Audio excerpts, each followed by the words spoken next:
man hitting his wife. He noticed me watching and glared. The hell you want, asshole? Furious that I didn't look away. I just stared back without expression. Within seconds, he broke eye contact and muttered an apology. I'm just having a bad day.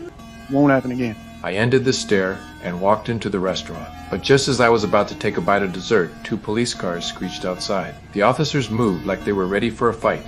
I looked around. Only a few old folks and 2 kids playing nearby. That's when I realized they were here for me. Without hesitation, I put down my fork, paid the bill, and placed both hands flat on the table. The next second, 2 armed officers burst through the door.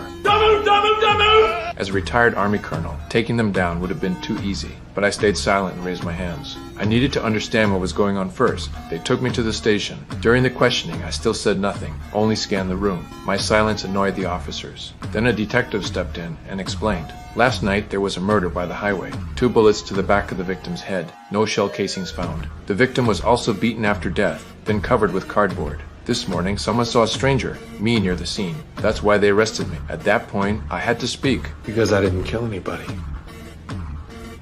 At least not recently.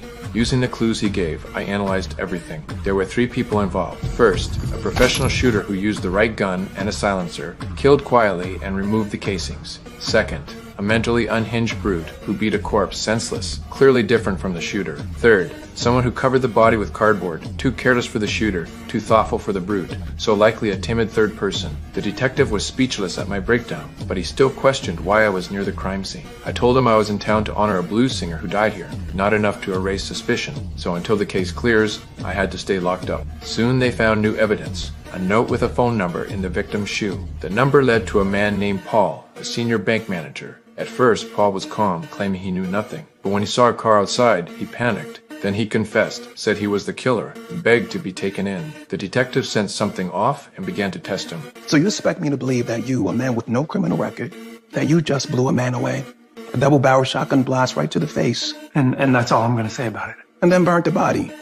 Yes, I did. It became clear. Paul didn't know the crime process at all, yet claimed guilt. The man was lying, but he definitely knew something. So the detective brought him back, and I crossed paths with him. From that moment, I noticed something, but stayed silent. They released me, but before I could leave, the detective stopped me. He wanted my help analyzing the case. I ignored him until he accused Paul of covering for me. That hit a nerve, so I told him, "Check Officer Stephen." When Paul walked in, he and Stephen made eye contact for 2 seconds. They were hiding something. The detective brought us face to face, and the truth came out. Stephen and Paul were cousins. They partied at home until 2 a.m. that night. Paul was too drunk to go anywhere, so why did he confess? The detective had a plan. Maybe a weekend in lockup will motivate him.